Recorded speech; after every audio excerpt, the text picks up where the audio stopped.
क्या है ये? देश को ले जाना चाह रहे हैं कि हम दूसरी बड़ी इकॉनमी बनेंगे। क्या 10% समाज के लोगों पर जुल्म करके उनको मार्जिनलाइज करके आप भारत को विकसित भारत बना पाएंगे? कौन से भारत की आप बात कर रहे हैं जहां पर एक समाज को रोज टारगेट किया जाता है? और यूसीसी के नाम पे आपने कौन सा कानून बनाया? अगर कोई शादी नहीं करता है तो वो बालिग अगर है तो एक साथ रह सकते हैं, और हमारा दीन ये बोलता है कि कोई गैर महरम लड़का गैर महरम लड़की किसी को हाथ भी नहीं लगा सकते। आप बोल रहे हैं कि आप रहो, शादी मत करो, फिर शादी का कॉन्सेप्ट आप खत्म करना चाहते हैं। ये तो मगरबी तहजीब है, ये तो वेस्टर्न कल्चर की निशानी है।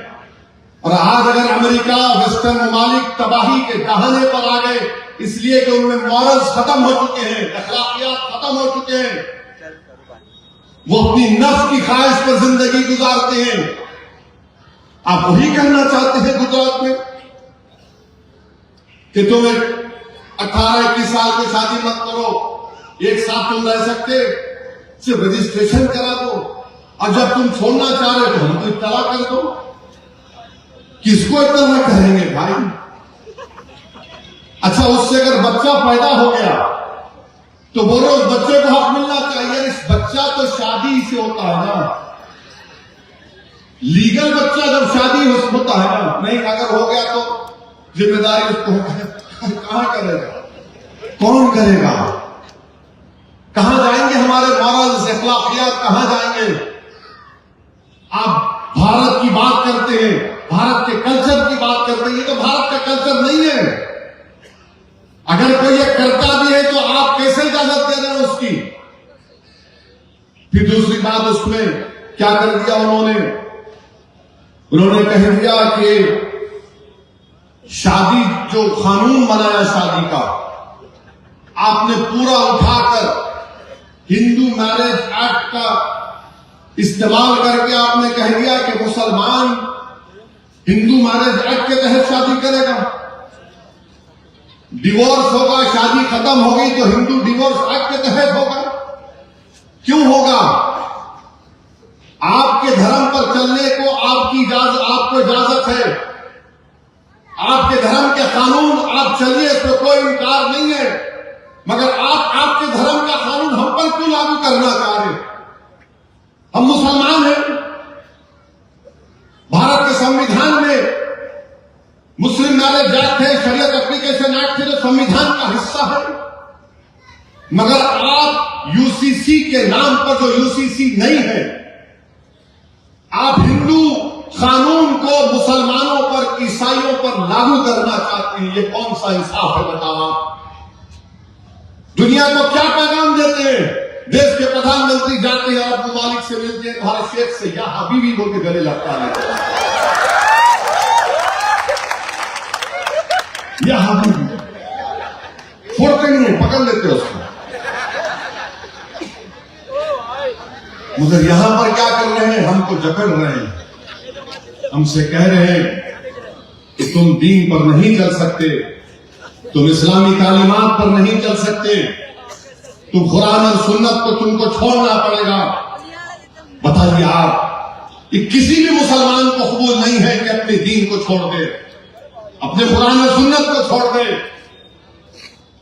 तलाक होगा तो हिंदू डिवोर्स एक्ट के तहत होगा। कल तक तो प्रधानमंत्री बोलते थे कि मुस्लिम बहनें मुझे बड़ी तारीफ कर रहे हैं, ट्रिपल तलाक को खत्म कर दिया। आपने तमाम तलाक को, खुला को खत्म कर दिया। यह आपका इंसाफ है? वो झूठ है, सबका साथ, सबका विकास, सबका विश्वास। और आप बोलते हैं कि मुसलमान पिछड़ा है। अरे मुसलमान पिछड़ा नहीं है, तुमने मुसलमान को पिछड़ा रखा। मजहब पर कैसे कॉम्प्रोमाइज हो किया जाएगा? और भारत के संविधान में आर्टिकल 25 क्या है? Freedom of religion, fundamental right है। आप डायरेक्टिव प्रिंसिपल का इस्तेमाल करते हैं, आप कंकरेंट लिस्ट 7 शेड्यूल का इस्तेमाल कर रहे हैं। ये फंडामेंटल राइट पर हावी नहीं हो सकता। बताओ फिर क्या हो रहा है? नहीं, हम यूसीसी बना दिए, डिवोर्स एक्ट, अच्छा सक्सेशन एक्ट। इस्लाम में, मुसलमानों में इंसेस्ट्रल प्रॉपर्टी नहीं होती। दादा की जायदाद में पोता नहीं बोल सकता मेरे को हक मिलना। दादा की जायदाद में वालिद के माने पिता और उसके पुत्रियों का हक होता है। आपकी तालीमात को हम पर थोप रहे हैं। क्या करना चाहते हैं आप हमसे? इतनी नफरत क्यों है आपको मुसलमानों से? ये तुमने नफरत की बुनियाद पर कानून बनाया है उत्तराखंड में और गुजरात में। और मैं मीडिया वालों से आज पूछा कि क्या आपके पास रिपोर्ट है जस्टिस रंजना देसाई की? तो वो हमारे पास नहीं है। रिपोर्ट वहां से गई मुख्यमंत्री के पास। मुख्यमंत्री रिपोर्ट बजाय आवाम को देते उसमें बताते कि उसने क्या कहा। आपने बिल पेश कर दिया और कानून बना दिया। यह आपका कानून बनाने का तरीका है। और फिर तीसरी बात, उसमें गुजरात में 16% हमारे आदिवासी भाई बहन हैं, उन पर कानून का इतलाक नहीं होगा। 16% पर नहीं होगा, 10% पर होगा। और उसमें प्रोटेक्शन दे दिए जो कस्टमर यूसेज होगा उन पर यह कानून का इतलाक नहीं होगा। यानी आप जानते हैं कि गुजरात में फूलहार की एक रस्म है, नौतरा की रस्म है, उसको कस्टमर यूसेज के नाम पर छोड़ दिया जाएगा। निशाना कौन है? मुसलमान। इनकी मजहबी शनाख्त को छीन लो, इनको कुरान और सुन्नत से दूर कर दो। सुनो बीजेपी आरएसएस वालों, स्टालिन लेनिन ने भी कोशिश की थी, वो खत्म हो गए, मगर उन इलाकों में आज भी इस्लाम जिंदा है। आज आप जो कोशिश कर रहे हैं इंशाअल्लाह उसमें नाकाम हो जाएंगे। याद रखो, ये देश की खूबसूरती है, यहां पर हर फूल को खिलना चाहिए। भारत एक चमन है, बाग है, यहां पर हर फूल को खिलना चाहिए। अगर चमन का माली एक फूल को मसलने की कोशिश करेगा तो याद रखो पूरे बाग के फूल मुरझाए जाएंगे। वो बाग नहीं रहेगा, वीरान सहरा बन जाएगा खुदा ना खास्ता। और चमन के माली की जिम्मेदारी है कि हर पेड़ को पानी डाला जाए। अगर माली ये समझ ले कि नहीं सिर्फ एक फूल को मैं पानी और चारा डालूंगा तो बाग नहीं होगा, वो एक वीरान झाड़ होगा, उस पर चंद फूलें होंगी। अगर इस देश को हम चमन मानते और मानते आए हैं, इस चमन में हर फूल को खिलना चाहिए। मगर आपकी पॉलिसी बड़ी अजीब और गरीब है। और फिर आप कहती हैं इस्लाम में अगर मेरी जायदाद है, आपकी जायदाद है, आपकी औलाद है, आप किसी को भी 1/3 से ज्यादा नहीं दे सकते। 1/3 से ज्यादा नहीं दे सकते। अब यहां पर क्या है? विल पावर है। और विल पावर में हमारे हिंदू भाई बहन अपनी एक बेटी की शादी करते और उसके बाद वो विल के जरिए वो दे सकते अपनी पूरी जायदाद को अपनी एक औलाद के नाम पे। और मैं जानता हूं, हमने शादी की अपनी बेटी की, अगर जायदाद मेरी पूरी बेटे की, तो कहां महिलाओं को इंसाफ मिलेगा? बताओ। तुम जेंडर जस्टिस की बात करते हो, झूठी जेंडर जस्टिस की बात है, सरासर झूठी बात है वो। हम जिस मजहब को मानते हैं उसमें 1/3 से बढ़ के नहीं दे सकते। मगर आपने विल पावर को बरकरार रखा कि 100% आप अपनी जायदाद को दे दो।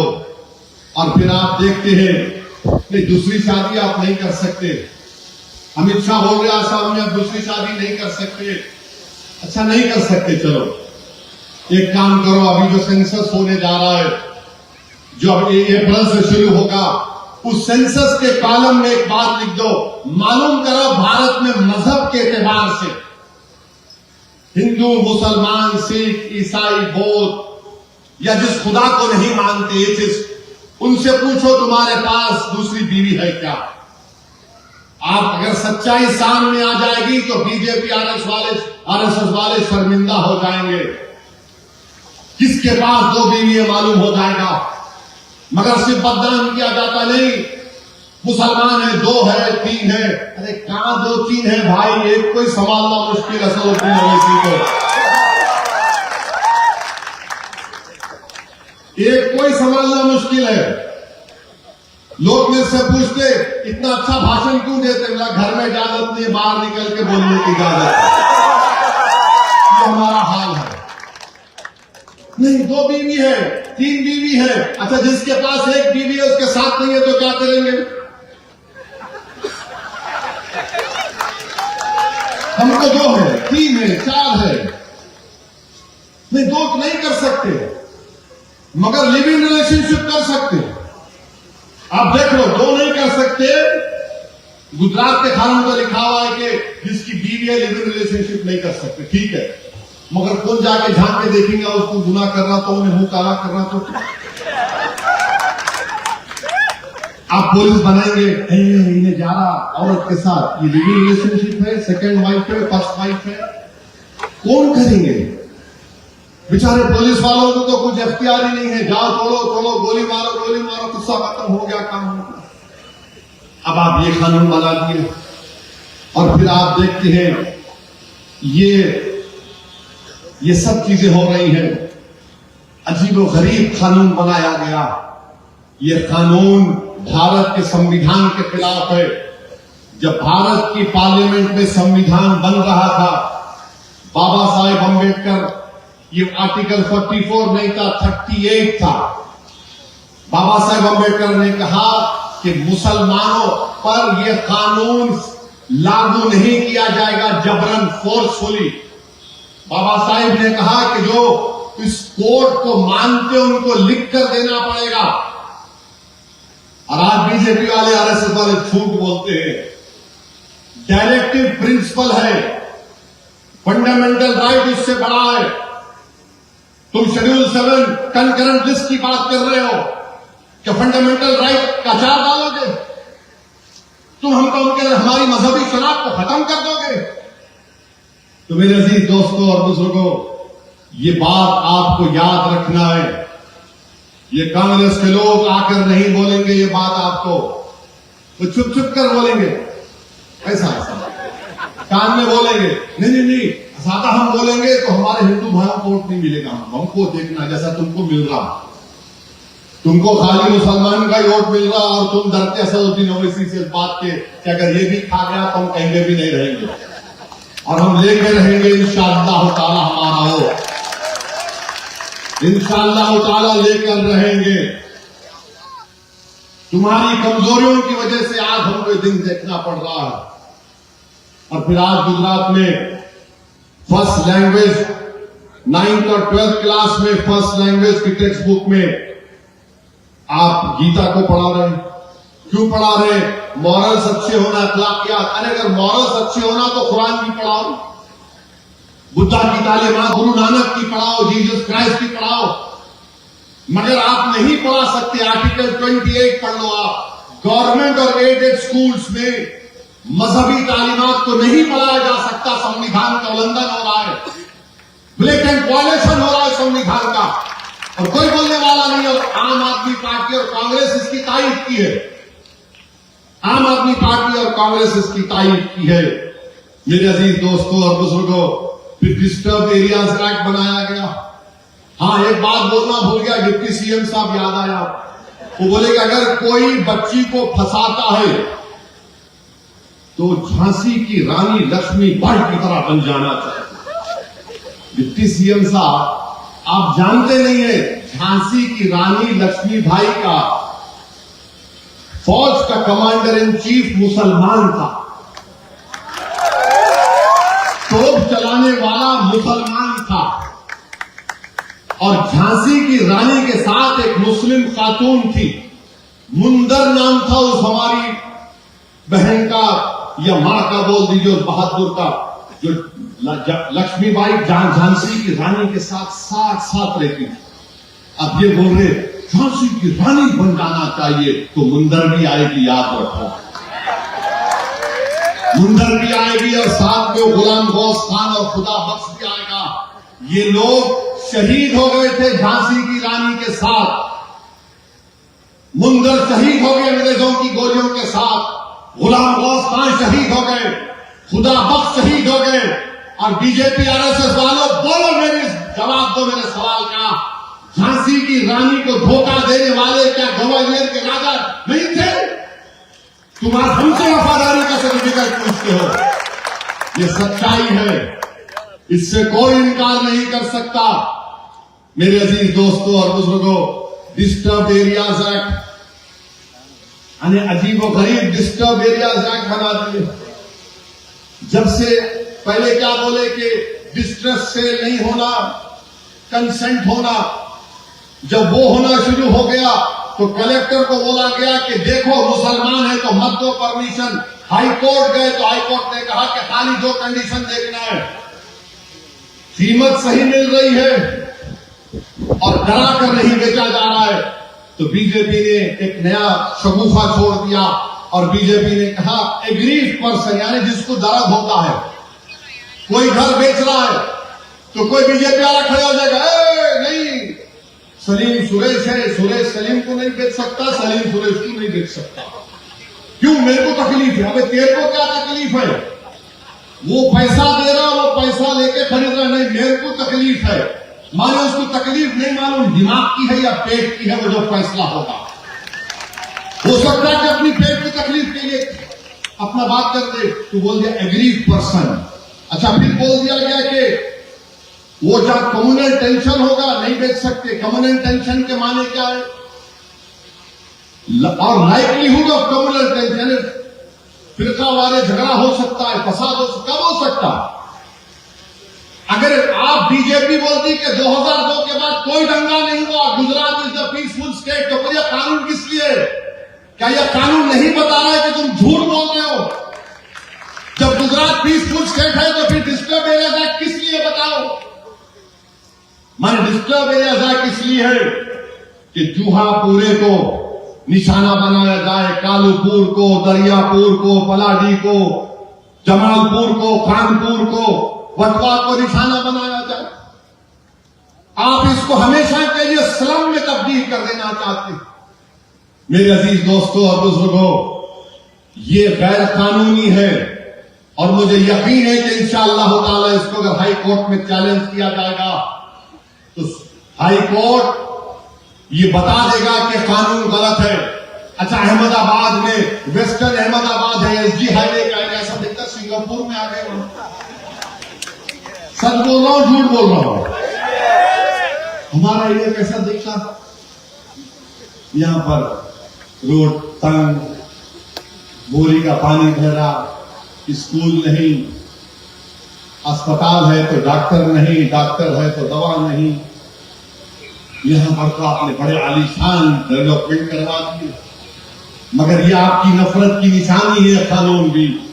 मेरे अजीज दोस्तों और बुजुर्गों, डिमोलिशन जो हो रहा है, डिमोलिशन के बारे में भी मुझे अब कहना है कि डिमोलिशन अब 1970 में अहमदाबाद में बारिश की वजह से सैलाब आया था, तो संकलित नगर जूहापुरा में लोगों को कहा गया जाकर वहां पर रहो। लोग वहां पर रह रहे। अब आप जूहापुरा को ललचाई नजरों से देख रहे हैं। याद रखो, ये तुम्हारा जुल्म गलत है। फिर इसके बाद आप देखते हैं सुप्रीम कोर्ट का जजमेंट है, नहीं, रास्ते में कब्र है, मजार है, दरगाह है, कब्रस्तान है और दूसरे इबादत गाहें हैं। सुप्रीम कोर्ट का जजमेंट बोलता है कि उसको रेगुलाइज करो, उसको रेगुलाइज करो, उसको आप अल्टरनेट साइट दो। घर का भी मामला यह है, सुप्रीम कोर्ट का जजमेंट है कि अल्टरनेट साइट दो या पीपीपी मॉडल करो या मल्टी स्टोरी बिल्डिंग बनाओ। जहां मुसलमान है वहां बुलडोजर है, जहां मुसलमान नहीं वहां पर बड़े बड़े बिल्डिंगें हैं। जहां मुसलमानों की दरगाह है, खानका है, वो डिमोलिश कर दो और दूसरे इबादत गाहों को चौरस्ता बनाकर उसमें शामिल कर लो। ये हकीकत है, यहां पर हो रहा है। कोई नहीं बोलता होगा डर के, मैं किसी माइका लाल से न कभी डरता था न कभी डरूंगा, खुल के बयान कर रहा हूं। ये हो रहा है यहां पर। झुग्गी झोपड़ी मुसलमानों की नहीं है तो बांग्लादेशी बोल के उखाड़ के फेंक दो। जहां पर हमारे गैर मुस्लिम भाई है वहां पर वो लोग पीपीपी मॉडल आए और हमको क्या मिलेगा? बुलडोजर मिलेगा।